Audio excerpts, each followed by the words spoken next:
Hey guys, welcome back to another video and the first video of round 14. So this one's going to be more about what to do with Payne Haas, whether I think you should sell or keep him. If you wanted too long, didn't read, don't know what to tell you. It's a 50-50 for me. Maybe not 50-50, I am leaning one way, but it's super team dependent. So yeah, it's going to depend on a few factors. So we'll talk about all of that. We'll go into Team List Tuesday. This video is out a little bit later, so everyone would have seen their team lists by now. So I'm not going to go into a massively deep dive in every team, but I do have a Word document covering specific fantasy relevant guys, some key things we probably weren't expecting, some cashies that have popped up finally because we haven't had one in ages. But yeah, we'll get straight into the video. I just had to refilm this intro because it glitched the fuck out when I was trying to do it, so it might jump to a different scene, but yeah, see you in the video. Bye. Real quick before we jump into things, thanks heaps for the support as always. We are 14 away from 300 subs, so if we could smash that out by tonight, I would be eternally grateful. Yeah, no pressure, but if you like the stuff, if you like the content, feel free to subscribe, please, and thank you. Quick order of business. My last video was like my round 13 recap. I was ranked about 2,450th, I believe. Jumped up about 150 ranks or so with some overnight updates or morning updates. It was a bit chaotic on the Monday. The ranks were going all over the place. I was checking if lockout was complete, and every hour or so it looked like my rank just moved. At one stage I went back to 7,000th without my score changing, and then slowly crept down. I went to 5,000, 4,000, and then back to where it was in the first place. So yeah, really happy with that. Ended up getting another 11 points or so. So yeah, moved up a little bit more than expected. That was about 250 to 300 in the end from the week before. Yeah, about 240. So yeah, not too bad. I wasn't expecting to move up ranks, so that is good. Before we get into things, I will also show you my trade. Actually, no, I'll do that later. That would spoil a bit too much, actually. So yeah, Team List Tuesday news. So I've got it into categories here. Like I said, I'm not going through every team, just notable fantasy news. So returning or surprisingly named, Kiraz, Walsh, Cody Walker, Teague Wilton, Jamal Fogarty. So yeah, Fogarty is a bit surprising that he's named after that groin strain last week. We didn't get news of how long he was going to be out for. NRL physio said it's 1 to 3 weeks for a minor strain, so it looks like it's very minor. There is a chance he loses goal kicking, but if you have him, keep him. If you don't have him, don't get him. It's as simple as that. The other three, yeah, they're wait and sees for this week anyway. Teague Wilton's not fantasy relevant. Cody Walker, I'll talk about him. He may very well be. Walsh potentially for round 18, but not for 15. We'll see if he makes Origin. And Kiraz, certainly interested for next round. Marzu back in number 22, same as Max Plath. Not interested yet. If Plath was back a little bit earlier, he would have been great for round 15, but yeah, there's other options on the board now, so not interested in those two. Brimson, number 18, so they're fighting his concussion charge. It's 11-day stand down, which means he would be out for this week, but they're appealing that, so we'll find out before their game. Obviously, he's not fantasy relevant, but he has implications for Jaden Campbell, which we are very interested in. So, yeah, we'll talk about that one. Sam Walker in New South Wales Cup. Again, he's not fantasy relevant, but it's notable to see what's going to happen with Savala and Sandon Smith. I would suspect that Walker's back next week, potentially on the bench or starting. Obviously, I'm keeping Savala. I don't think there's any rush. They're on a bye this week. He's a good loop option. Yeah, one to note, if you are holding Savala, that he probably gets through round 15, but almost is tougher for round 18. And yeah, there is question marks over round 15 as well. Interesting / notable news, Toby Couchman on edge. Yeah, I talked about it last week after that game. I suspect that would continue with Jaden Sewer out for a couple of weeks.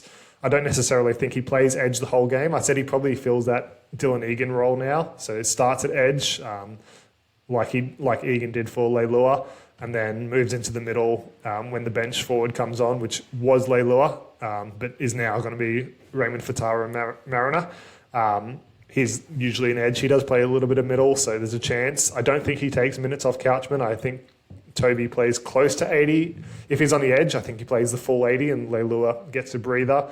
If he plays a Dylan Egan role with some edge, some middle, I'd say he plays 65 to 70. So either way, I don't think Toby Couchman is negatively affected. I'm picking him up this week, almost certainly. He can wait till next week if you want to see what that role is like. Jaden Sewer's back eventually anyway, which is going to push Couchman back into the middle.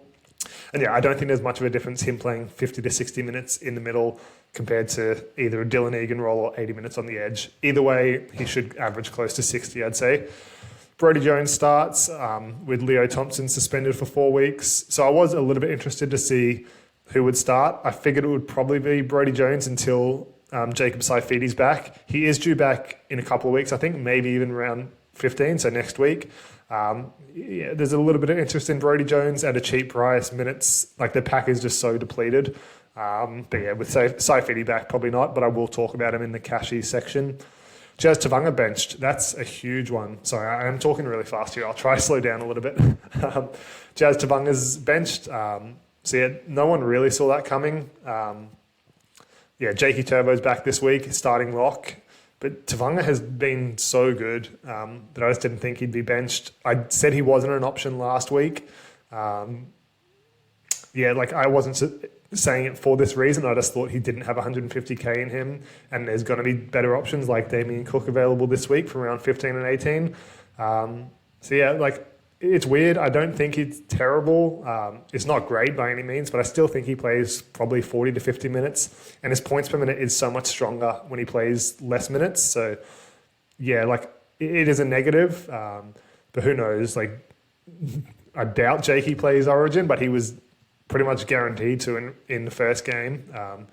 And now with Mitch Barnett out, who knows? It's either probably Stefano, Colo, or yeah, Jake Travojevic. So Jazz Tavanga's expected minutes, not great this week. Yeah, a lot worse than they have been the last 2 weeks, but we always knew he was going to struggle a little bit more when Jakey's back. So yeah, it's a little bit shocking, but not panic stations. Jaden Campbell, fullback. Yeah, talked about that. I think there's every chance Brimson's named, and then he probably goes to fullback, Campbell back to halfback, and then Weaver out of the team. I don't know, either Foreign could also come on the bench. So yeah, there's heaps of things. If you are getting Campbell this week, like I am hoping to get, I'd be waiting until that hour before kickoff so we know if Campbell's playing fullback or halfback. He is a much better option at halfback. I know he scored, 64 last week at fullback. But yeah, don't be fooled by that. He's going to have much worse games than that. That was one of his ceiling games in terms of real life performance, and he only got 64. A try, 2 try assists, 3 offloads to hand, which is 12 points. Only 3 tackle breaks, 164 metres, I believe. But yeah, like it's a great game for him, and still pretty much got his average score at halfback without all those things. So yeah, much more interested in him at halfback. I think he will play halfback next week, even if it's not this week. So he's still an option. He's got a 65 break even or something like that. But yeah, if he's playing fullback, I can look to avoid him for this week. Morgan Smithy's bench and Horsburgh lock. I think that's interesting. I never saw that coming with Smithy's back to the bench, but it is Josh Papali'i's milestone game where he's the most cap raider. So there's a chance he's just starting for this one. So he can run the team out and stuff like that. Yeah, I would put it down to that more than anything, and I would assume Smithies is back to starting next week. Lockie Galvin named at number 23. He is getting to a price where he is interesting. I think he's lost about 100k this year. Obviously a wait and see. I probably do expect him to play this week, to be honest. Maybe off the bench. But yeah, there's rumours they don't want Marnie. He's free to leave the club and talk to other teams. There's talk of Burden to fullback or centre or something. So yeah, who knows what they're going to do. They're obviously trying to accommodate for Galvin, but we'll just wait and see what pieces move. If Burden stays in the halves, he is a decent option still. He's getting cheap. Galvin's not much of a kicker, but yeah, Galvin himself is looking like a potential pickup now that he's got a stronger bye schedule, but I'd probably wait a week or two, see what his role is like. And Josh Curran, edge. So if you picked him up 2 weeks ago for round 12, well done. He's still an edge, but Preston is back next week. So, yeah, I wouldn't be picking him up now. There's better options on the board, especially with those 2 Rabbitohs, Kaloa, Matangi and Aitken. Either you have them and they've filled that void, or you don't have them and they're better pickups. So, yeah, I don't know what his role is going to be, Curran, that is. He probably moves back to the middle, assuming Preston misses Origin. And then, yeah, he probably goes back to his subpar 45 to 50 scores, which doesn't provide too much value, even though it's a little bit higher than where he's priced at. So yeah, I wouldn't be picking him up. If you have him, hold strong. And yeah, you can probably keep him through the bye rounds, but he's not a pickup by any means. And then cash cows. This was interesting. We have not had a cash cow in so long. The last decent one was King Tongia. And yeah, I think owners would say he hasn't been great. We haven't had like a flyer cash cow since maybe Jamie Humphries, Hugo Savala, and that was a long time ago. So yeah, it's good to see some more on the board. They're not great, I'll be honest. Nathan Lawson's probably the top of my list. And yeah, he's a winger for the Dragons. So probably says a lot about the quality of them, but there's plenty to choose from, which we haven't had in a while. And I think one or two of these could go boom. It's just picking the right one. But it does play a key factor in the Payne Haas, what to do with him if you're going to hold or sell. So I'll get into them. I'll talk about Brodie Jones first. I didn't realise it was 400k. That's gross as. I thought it was like 300k. So yeah, probably not interested at all. That was a quick one. His points per minutes is good. He probably averages like 40 minutes, maybe 45 in this pack. But then when Saifiti's back, probably goes back to 35, 40. Yeah, no, fuck that. He's gross. Let me get that out quickly. And on to the real cashies. So yeah, Nathan Lawson, he looked really good last week. A lot of these guys don't have much data in the NRL, so I will go here and look at their data and reserve grade. Let's have a look. So yeah, he obviously looked great last week. He had that line break with like 3 or 4 tackle breaks, and like run meters, so that boosted his score. That would be like about 14 points. So without that, 25 points or so. Without a try though, it's not too bad. The run meters are good, tackle breaks are good, and yeah, like he's not a bad option. I don't know how well he will do, but I think there is potential that he makes a bit of cash. Let's say he averages 35 even, and yeah, there's a clear path to 150k, and 35 is not too unreasonable. He probably has like his 25s in there, and maybe a couple of 45s if he gets a try or double. So he is named. Tyrell Sloan has been dropped for him. He's in the extended bench, but I think all signs point to Nathan Lawson being the preferred choice there. Yeah, like Sloan isn't injured. He was filling for Tuipulotu last week, and then he's back this week. So yeah, he earned the spot on injury, but he's kept the spot on merit, it looks like. There's every chance that changes. Dragons play second, I believe. So yeah, not too bad. You can easily wait and see. Yeah, he's only played 2 games in centre, averaged 29 in 80 minutes, so not great. No tries in that. Base is solid. I'd love to see how many of those were tackles as opposed to run meters, but yeah, averaged 2 tackle breaks a game, so hasn't lit the world on fire. I try to watch some YouTube videos of him, but there's nothing available. That's how I like to assess my outside backs. I just pretty much look if they're a big body and think if they're going to get tackle breaks or not. But yeah, not much data to go off there, so it's a tough one. I'm looking at picking him up because he fits my team in terms of position, playing around 15 and 18. Yeah, he's probably the top of my list just because he's the closest to a cash out. So obviously a lot of guys were doing it in round 12 where they were picking up who are those mids? Who's the Bulldogs mid? Hopboy. Yeah, and similar price, similar reasonings. I didn't love it back then. I still don't love it now. But it's really to keep Haas, and I think that makes it worth it, a little bit more worth it. And honestly, I talked about it a couple of weeks ago. I don't know how people are going to navigate this buy round period without selling one of Haas or Cleary. That went into my reasoning why I wanted to sell Cleary. I probably would have done it anyway, but it also goes into the reason why you should sell Haas. Like, we have so many mid-ranges and not a lot of cashies. How are you getting to your gun team during the buy round period without selling one of them? So it's a tough one. It makes Nathan Lawson more appealing, and yeah, he's potentially coming into my team. Sean Mullany, super interesting one. He's named it Titans hooker. Where is it? Yeah, so Sam Verrills was out for 3 weeks. Chris Randall is still playing edge, so he's usually the backup hooker. And yeah, they've stuck him in edge. Could change, obviously. Like, these aren't set in stone, as we know. Yeah, I think he has got some appeal. They do play round 15, which is good. So like Verrills being out for 3 rounds doesn't matter because they don't play round 18 anyway. So in terms of buy planning, it's not that bad. The only bad thing is he's not going to make money because he's probably only in the team for 3 weeks and then maybe moved back to a bench role or out of the team completely. So you're not getting that cash generation. But I think his potential for points over the buy period is stronger. He's a bit all over the place, so I don't know anything about this guy. But he's played hooker, prop, lock, and half, which potentially makes him more valuable as a bench guy moving forward when Verrills is back. So yeah, he could play like an extended role. If there's any injuries, he might make a bit more money. But yeah, you have to pretty much look at it as a 3-week cash out, and you're only going to play him in round 15 probably. So yeah, you want him to be scoring 40 plus at a minimum to be worth it in my eyes, or at least earn the spot on merit by real life good play, which probably translates to a 40 plus anyway. But yeah, his data is really strong, like 46 in 68 minutes at lock, 35 in 75 minutes at prop, that's not so good. 37 in 65 minutes at hooker, which is more what we're looking at. And that's all in base, really. Doesn't kick too much, but a little bit, I guess. Probably just grubbers on the in goal. Did score 4 tries in 22 games, which is pretty strong for a hooker. Obviously, reserve grade's a bit more high scoring, so that probably deflates a little bit. Yeah, like all the data is really strong, to be honest, with him. It's just he's a 3-week rental, and that means you're using him as a pure cash down unless you get super lucky and he keeps his spot or has monster scores. And we don't know if he's going to play 80. Who's on their bench? Let's have a look. I don't, like, obviously we've got Randall at edge.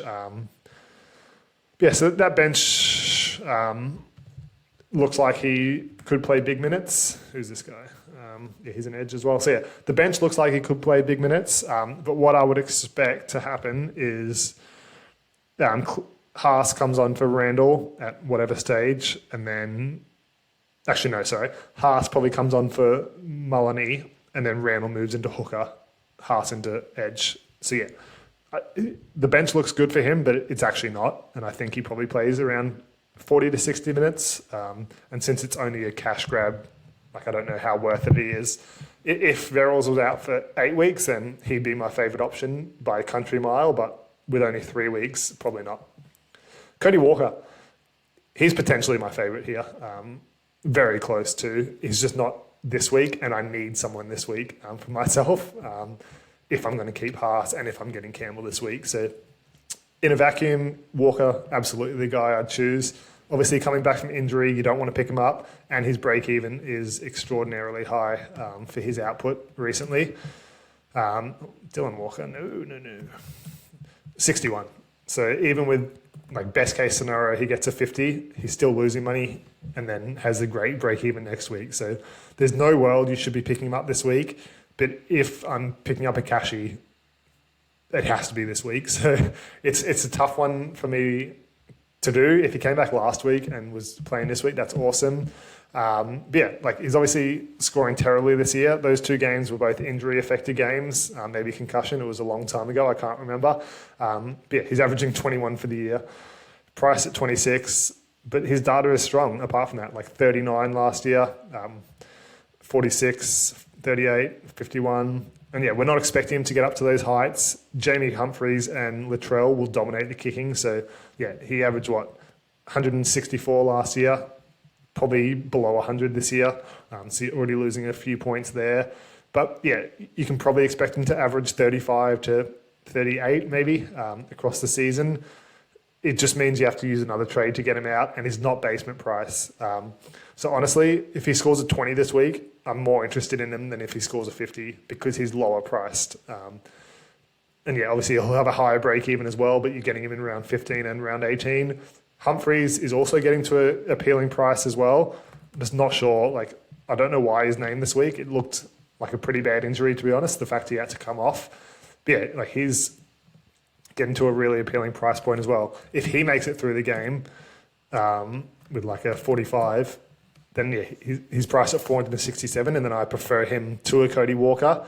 So yeah, if you're picking up one of these guys, it's going to be next week instead of this week because then we'll know who's the better option out of these 2, who fits into your team. So yeah, if you're doing it, I'd do it next week. I'd probably prefer Humphries over Cody Walker, but in terms of cashies, obviously Cody Walker fits the bill far more than Humphries. But does it also make Jerome Hughes less of an appealing option? I was going to pull the trigger on Hughes this week, and I still might, or I still would have potentially if I was trading out Haas, or even if not, if there weren't these cashies available and Cody Walker and Humphries weren't so appealing. So yeah, it's a tough one. I think you can wait on Jerome Hughes. A lot of people weren't doing it this week. It's more of a round 18 grab, but he's also another half. So we have a few halves that look like they will make a bit of cash. And yeah, Hughes and Humphreys are probably keepers or close to. Humphreys not so much, but Cody Walker definitely not. So it's interesting. There's a few halves available there at different price points, but yeah, it's an interesting one. I don't know how to navigate it, but how I'm going to do it is wait till next week if possible. Tony Suka, or going to roll with that. No idea. Apologies if anyone knows. Correct me. He's not much of an option for me. What did I say? 12's back or something? Yeah. So Seyfarth is lock. This guy's an edge. That could always flip. Like Seyfarth is more of a edge anyway, but probably this guy is not a mid. But 12's out with a concussion this week. So yeah, Seyfarth goes straight back into the edge role next week, and then this guy's back on the bench. So yeah, he's 280k. He might score better this week, but again, Tigers don't even play round 15. So yeah, there's not much appeal there at all. Heath Mason, slightly interested, less so with Latu Fainu on the bench. Everyone suspected Latu would be the predominant half, the choice over Heath Mason. I don't think he was ready last week. He was due back in round 14 to 17 or something similar to that. He clearly wasn't ready to go last week. He clearly is now on the bench. But Heath Mason played well last week, so I think he's earned that spot on merit. I think if the Tigers were worse, like obviously they were terrible, losing like 36 to 6 or something, but then came back late. But yeah, Heath Mason was good. I think if he played badly, Latu Fainu would have been the half this week. But the fact Mason played well, I think he stays until he has a shocker. And that's potentially this week against the Panthers. He did miss 8 tackles, so that can't be good in real life. Obviously, he pumped out a good score. But yeah, I just wouldn't be doing it. If you were going to do it, it was going to be last week, banking on the fact he'd have this sort of game, which he did. But with Latu Fainu sniffing under his neck, then yeah, I probably would avoid it. If the Tigers played round 15 and 18, maybe a little bit more appealing, but yeah, there's too many red flags that I just couldn't do it. And he may score well. He has potential to score the best out of these guys, but yeah, too many red flags for me. And Keeley, last but not least, he's starting at edge for the Dolphins. They do have Max Plath, who's on the extended squad, and JMK. So if they're both back, JMK moves to hooker, Plath probably back to edge. So who knows? He might not even have the edge role this week. And Connolly Lemuelu is on the bench, sorry. So yeah, like his expected minutes are probably similar to 48. So there's really not much appeal. Again, too many red flags. Might not even have the spot this week. Plays round 15, but not 18. So yeah, he probably goes back to the bench after this week, or potentially even this week. So not interested at all. But yeah, I'm sure some people will have questions about him. So I thought I'd include him. All right, let's get on to Payne Haas, the reason you're all here. What to do with Haas? Okay, so I've got a little bit here. I'll break it down one by one. So key team list news, we've already talked about it, but just in relation to Payne Haas, how is that relevant? So there's multiple cash cows available, so it's easy to fund moves without trading Haas. So that's a pro for keep Haas. Jaden Campbell likely moves back into halves before round 15, so he's a prime target that you want to pick up before round 15, and he's very expensive, so that's pro sell Haas. And then Jake Kraz named, I was hoping he was named in round 15, but he's named a week early. So yeah, he's should be good to go. He only missed 2 weeks in the end, and yeah, he's another expensive prime target for round 15. So that's another pro sell Haas. So there's a few guys there that are tough to get in if you're not selling Haas. Like we're all selling our mid-ranges at the moment. Like Kartonga, Riley Smith, Tamale, Savala in the coming weeks. Like there's 5 or 6. They're not all sells this week, but to get to these guns, then you're going to have to sacrifice someone. And yeah, it is hard to get to all of them or most of them if you do want to keep Haas. So yeah, that's the team list news, and then we'll get into other important factors as well. So probably the most important factor, maybe not the most important, but his break-even is 102. So if he hypothetically were to lose 100K, that's about as much cash generation as any cash cow has provided us recently. Like you think your King Tong years, it was pretty likely he was only making 100 to 150k. So Haas losing 100k is pretty much like the reverse, but the same as bringing in a cash cow who makes that. So that's just something to note. Like the reason I'd be trading Haas is more of a cash grab. Is more of a points grab than cash factor. But you do have to consider both into the reasoning. So I'll get into quickly before I go through the other points. I'll get into how much he's going to lose realistically, if that's a factor for you. So I'm just going off this here. So you can see why is this Haas ahead of Payne? His break-even's 102, give or take 2 or 3. It's not always 100% accurate, but it's more accurate than footy statistics. So we're just going to go off that. So I've plugged it in for the next 4 weeks because that's the most you can do. Round 18, he's obviously not playing, but he'll play round 19, so it's the same thing. If he scores 74 every week, which is his average for the season, and that does include the 45 last week, but he's never averaged 74 before, so I think it's reasonable. We'll just go off his season average because that's easy. He'll bottom out at 889k. So that was in round 17, I believe. Yeah, round 17.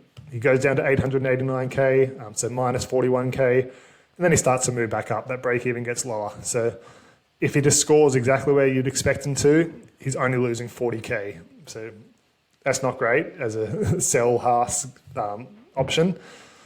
If he scores 74 in round 14 and 17, so that's this week and 17 obviously, where he's not backing up from Origin, there's no other concerns like that. So he scores average, obviously 74, but then in the games he's backing up, he scores 55s. Like we just saw him score 45, so there's every path to that. He'll bottom out at 840k and then back to a 73 break even, so about where his season average is. So that one, he'll lose 90k or so. So that's more like getting up there, which is good if you wanted to sell him. And then a very optimistic view, he scores 90 in the 2 rounds he's not backing up. We've seen him score multiple hundreds, so it's excessive, but it's realistic-ish as an optimistic view. And then 60 in round 16 and 19, so still well below his average, his season average, but better than we probably expect him to when he's backing up. Then he bottoms out at 900k, so very similar to if he just scored 74 every week, which makes sense given like it's pretty much the same average, but yeah, it just shows like how the rolling average does change a little bit. And then a pessimistic view, so 65 in round 14 and 17, which is what he averaged last year, so that could happen, that could revert back to that. And then 45s in round 16 and 19, so that's probably a little bit not unrealistic because we just saw him get one, but that's one of his lower games, and he still did play 60 minutes on a quad injury, so it is pessimistic, not out of the realm of possibility, but certainly pessimistic, and that's when he loses 150k. So yeah, there's so many different scenarios. We don't know what he's going to score. I'd say if I had to choose one of which I think is most likely, I'd probably say B. Maybe 74 is fine for those two. Maybe he scores 60 in the other two, so he loses about 70, 80k. I think that's more realistic than any of the other ones. We don't know what scenario is going to happen. That's why we don't know if we want to sell or keep him. I do think this is going to make or break a lot of people's seasons, or at least their buy planning this stretch, like until round 19, what you're going to do with him, because it is a tough one. I think Yo was a much easier choice, obviously. I honestly think Cleary was a much easier choice. Obviously, if I knew Cleary was going to score 73 and Haas a 45, I would have sold Haas instead of Cleary, but yeah, going into it, I think Cleary was more of a sell than Haas. I'm a lot more split on this one. We talked about that. He misses round 15, 18 and 20. This is just like a general notice thing. And then is backing up in round 16 and 19. So that means he misses 3 out of the 7 games and backing up in 2 extra. The good news, if you want to keep him, both the Broncos games that they're backing up are on a Sunday. So that's a 5-day turnaround, 4-day turnaround, sorry. Which is one of the latest games in the week. So you'd expect them to back up more than likely, depending on how that quad injury is going. And yeah, I think he backed up on Saturday last week and still played 60 minutes, so that's good. And that was when his quad injury would be at its worst. So yeah, you can expect him to back up. But yeah, he's going to probably have lower scores in those games.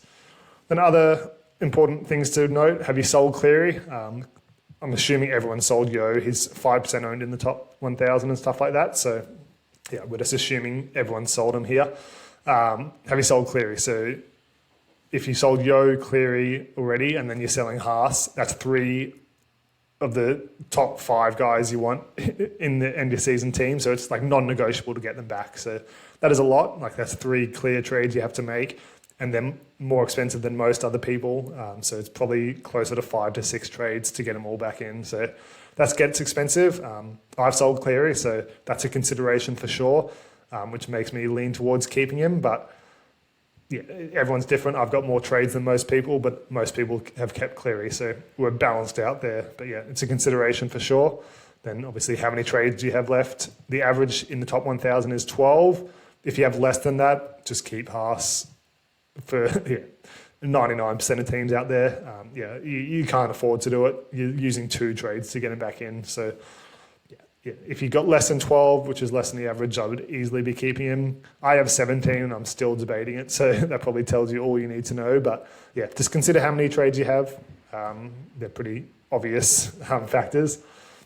And then you must use 2 trades on him, trading him out, then back in, but potentially 3, as he'll be more expensive than any other trade out, unless someone gets injured, like Preston, who you have in, who's a similar price. So yeah, more than likely using 3 trades to get the money back in, just to get him back in. How/when do you plan on getting him back in? Most likely it's going to be after round 20, after their last buy. So yeah, you have up until then to generate the cash to do it. And we do have a lot of mid-rangers at the moment that we're looking to get off, but most of them will be well before round 20. So are you going to have the money sit in the bank? Do you have someone who you can probably expect you're going to be trading out around that mark? For me, I've got Tallis Duncan until round 18, hopefully, who I would expect to be around 500k, so I could always cash him down and cash someone up, like a Jamie Humphries or something if I went that way. So that's 2 trades just to get him back in, and then 1 to trade him out. So it's tough. You need to know who.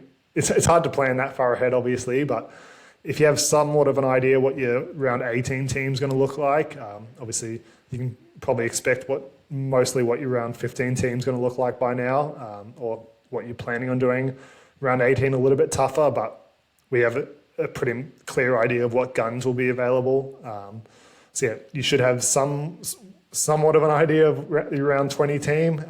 So yeah, just realize who is going to be on the trade block at that point and how you're going to get Haas back in. Who do you want before round 15? How are you going to afford most/all of them? So down here, I've got who I'd trade Haas for. These are key guys you want in before round 15. It doesn't mean you have to, you're going to trade Haas directly for them, but it's guys you're going to be trading in mid-rangers for, like a Tamale for, Iongi for. And if you're not trading Haas, how are you going to get up to them? For me, I've obviously got Aitken and Kaloamatangi. Most people have Kaloamatangi now. Aitken, if you didn't get him last week, you probably want him this week. Couchman, definitely this week or next week. Campbell, he's more of a luxury one since he only plays round 15. But he's like 780k alone, which is like 150k less than Haas. So even selling Haas, you're not actually generating that much money. So if you're trading up from like a Tamale, it gets very expensive very quick. Jacob Kiraz, I think if he gets through this game just fine. I think he's almost a must-have. With that centre winger fullback duel, assuming he plays Origin, which we'll know next week anyway. I think he's close to a must-have. Tedesco, I think one of Kiraz or Tedesco, probably not both, but potentially both. But if you're getting Jaden Campbell, then definitely not. And then Jacob Preston, assuming he misses Origin, you might not want him next week, but he'd be very nice to have, but you probably want him before round 18. So yeah, all of those guys are a minimum 700k. Haas is 930k. Your mid-rangers are around 500-ish k. So just getting one trade up is 200k. So a Haas to Campbell and then Tamale to Kiraz, and I think you're spending money. So yeah, it's tough to get there, even a few of these guys without making a trade. I think I had 300k in the bank heading into this round, and I couldn't even get Couchman, Campbell, and who the hell was the third one? Cook. And I was trading Munster, who's like 700k as well. So it's very tough to get up to them. So that probably means someone has to go, and yeah, probably positive to trade Haas. And then you're looking at who's the 18th man in your squad this week. So for me, it's one of Tallis Duncan or Tamale. So yeah, obviously if you expect Haas to score his 74, what's your 18th guy going to score? If he's going to score 44 or so, you gain about 30 points by keeping Haas this week, and then lose 30k as well. So that goes into whether you want to keep him this week or sell him this week or sell him next week. It's just what's more important to you. Is money more important to your squad right now, or is points more important? Because you know you're going to more than likely make about 30 points or so by keeping him this week, but lose about 30k. So yeah, just decide which one's more important for you. Look who your 18th man is. If you're looping or someone, you can probably add 5 to 10 points on top of that because you have the option of 2 players. So yeah, you're obviously not gaining his 75 points by keeping him, but just offset whoever the guy coming in instead of him is what they're going to score as well. And then use your buy planner to predict points with/without Haas using your expected trade-in/trade out players. So yeah, look at your points this week up until maybe round 19, what it looks like keeping Haas, trading out Haas. Honestly, I haven't done that myself yet. I do have my buy planner with trades with and without him, but just ran out of time unless I wanted this video out at like 12 o'clock. So yeah, I haven't got time. I will talk about it on Thursday in one of my videos just to go over this and summarize it. But yeah, I would be doing that for sure. It's just the most important thing you can probably do if you have the time. I know it's a lot of effort, but yeah, if you're serious about fantasy, like you bleed it, then yeah, it's probably something worth doing. Then a couple of tinfoil hat theories. So yeah, these are completely unfounded, just a couple of thoughts that have come into my head. Well, this one isn't unfounded. Like I've heard a few people talking about it, some reporters talking about it. So yeah, there's rumours that teams are looking to rest their origin guys in round 16 with a game in Perth. So we saw all but Kalen Ponga back up. I believe he was the only one to miss out this week. So that's unusual to see all your origin guys backing up. Like some of them played on the bench and stuff, but they all actually played pretty significant roles. Like Watson, Trent Liero were both off the bench and played 60 plus minutes. So yeah, even before this round, it'd come out that with game 2 in Perth, that teams would be looking to use that game as a backup, as where they're not going to back up. Sorry. We've obviously heard the Panthers aren't backing up in round 16 a while ago, but that's because they're versing the Warriors in New Zealand. So that is a little bit different. We don't know which teams this applies to or which players yet, but it is probably something to consider, not just with Haas, but with your other origin guys. Like if you have 4 or 5, then chances are a few of them are going to miss it. So you're going to be a little bit shorter in round 16. I know round 13 was super easy to navigate. Round 16 is a little bit tougher. Who has the buys? Some interesting teams, I think. It's the Dragons, Bulldogs, and Sea Eagles. So yeah, not too dissimilar to round 13, sorry, but the Dragons were picking up Couchmans, stuff like that. Sea Eagles, a lot of people picked up Garrick. So it is interesting as well. So just something to consider. And then this is my massive tinfoil hat theory.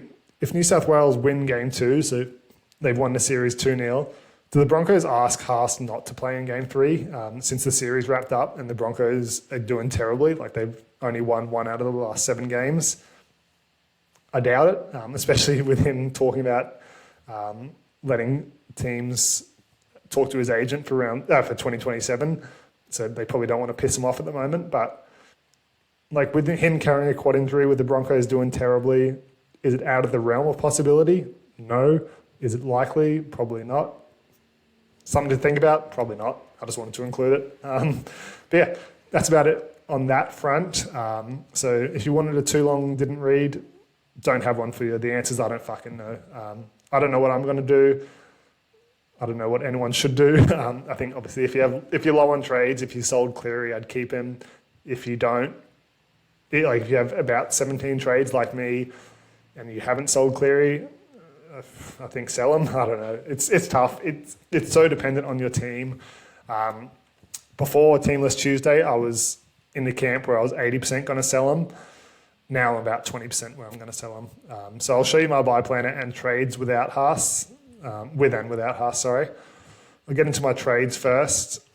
So I'm making 4 trades, most likely. It could be 2 or 3, depending on if Campbell's playing or not. Playing halfback or not. Because I can't get to him with 3 trades. If I want to trade out these 3 guys, which is a factor. I don't want to make this 4th trade. I think it's stupid. Sorry, not the 4th trade.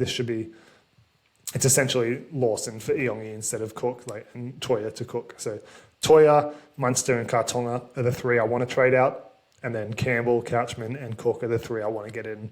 Iongi to Lawson, I don't want to do, but I have to if I want Campbell this week. And I don't want to sell Haas. So it's tough. I want to make 4 trades this week. Before when I was in the sell camp boat, I was trading out Haas instead of Iongi, obviously. And then I was getting in Jerome Hughes instead of Lawson. So, I was pretty keen on getting Hughes this week. I know it's a week early. His break even isn't that low, but it's not that high. It's like 46, I think. 49. Even with 50s, he's going to make a ton of money starting from now. So, I was happy to bite the bullet. He actually helps me in round 15 by giving me a loop option. But now I'm in the keep Haas boat, so at least for this week. It's interesting. I don't know. This is what I'm thinking of doing. Again, I don't love Lawson, but he actually does help me being a centre. Oh, fuck. I didn't realise he was only a centre. With my buy planner, I've got him in winger fullback, so I'm going to have to change that. Hopefully it doesn't affect too much. Although I did think I need a centre in one round. I'll get into that. I'll fix it up, but I'll quickly go over it now. Pretty much these 3 are guaranteed to come out. These 3 are guaranteed to come in. I'm really high on Cook this week. I don't know if too many people are doing it, which I'm glad about. I'll see what early phases are. He is quite high already. Let's see, is anyone selling Haas? Yeah, about the same. So it's interesting, I'm super keen to make 4 trades. I need my buy planner to get significantly better than it is at the moment. So I'll quickly go into it. So after my round 12 trades, I've only got 9 for round 15. I've only got 9 for round 18, so that's not ideal. And then my sell Haas buy planner. So this is when I was getting Hughes instead of Lawson and then Haas out instead of Iongi. So I get up to 12 in round 15. I'm totally fine for round 16 and 17, obviously. Get up to 11 for round 18, potentially 12 and 13 in round 15 if Fermor misses Origin, but I'm assuming he plays. But then round 19, I only have 9 guaranteed to play. I've got 2 that are backing up from Origin. No, they're not. May's not backing up.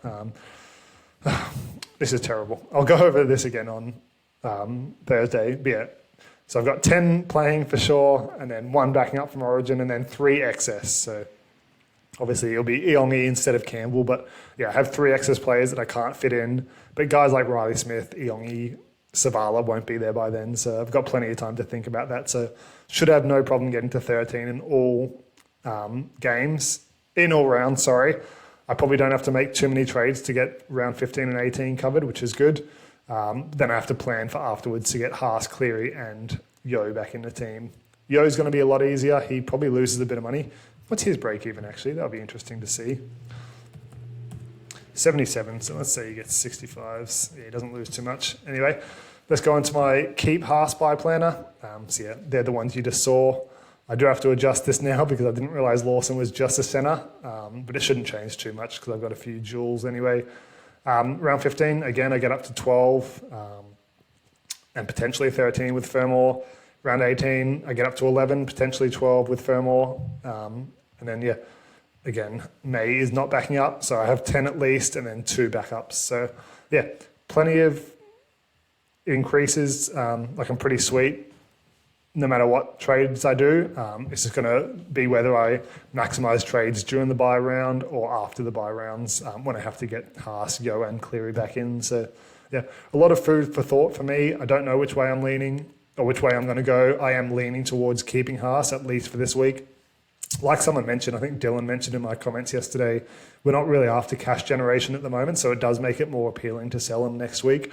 And yeah, I do agree with that for the most part. Like I've talked about how easy it is to afford a big team. That was a while ago I talked about that. It is a little bit harder now without many cashies popping up. Like we do need a severely good one to come around to make it a lot easier. I'm hoping they don't come because I've got more trades, and the harder it is for teams, for squads to get to their end teams, the better for me, I think. Yeah, cash generation is slightly more important than it was about a month ago because of the lack of cashies. But yeah, like it's tough. I'd personally, yeah, like I'd keep him this week and then sell him next week in an ideal world, just for the points this round. If you're chasing points, I think it's a no-brainer to keep him this week. But yeah, so many things to consider. There's probably 10 more things you could consider when thinking about trading him this week. I don't know how many squads are thinking about selling him. It's probably less split than I thought. Like more people are probably going to keep him than sell him. But yeah, I think it's interesting. I think it could make or break our seasons, depending on what you want to do. Again, I'm leaning towards keeping him, but so much can change. Teamless Tuesday pretty much covered all the factors I wanted to keep him, and I'm still not decided. So yeah, no idea what to do. Leaning towards keeping. Let us know what you're doing in the comments if you somehow made it this far. And yeah, we'll see you for Thursday's videos. There'll probably be a couple out that day. I do volunteer work on Wednesday night, so I don't get videos out then. But yeah, we'll be back Thursday, guys, and good luck with your trades. Bye. Hey guys, welcome back to another video, and the first video of round 14. So this one's going to be more about what to do with Payne Haas, whether I think you should sell or keep him. If you wanted too long, didn't read, don't know what to tell you. It's a 50-50 for me. Maybe not 50-50. I am leaning one way, but it's super team dependent. So yeah, it's going to depend on a few factors. So we'll talk about all of that. We'll go into Teamless Tuesday. This video is out a little bit later, so everyone would have seen their team lists by now. So I'm not going to go into a massively deep dive in every team, but I do have a Word document covering specific fantasy relevant guys, some key things we probably weren't expecting, some cashies that have popped up finally because we haven't had one in ages. But yeah, we'll get straight into the video. I just had to refilm this intro because it glitched the fuck out when I was trying to do it. So it might jump to a different scene, but yeah, see you in the video. Bye.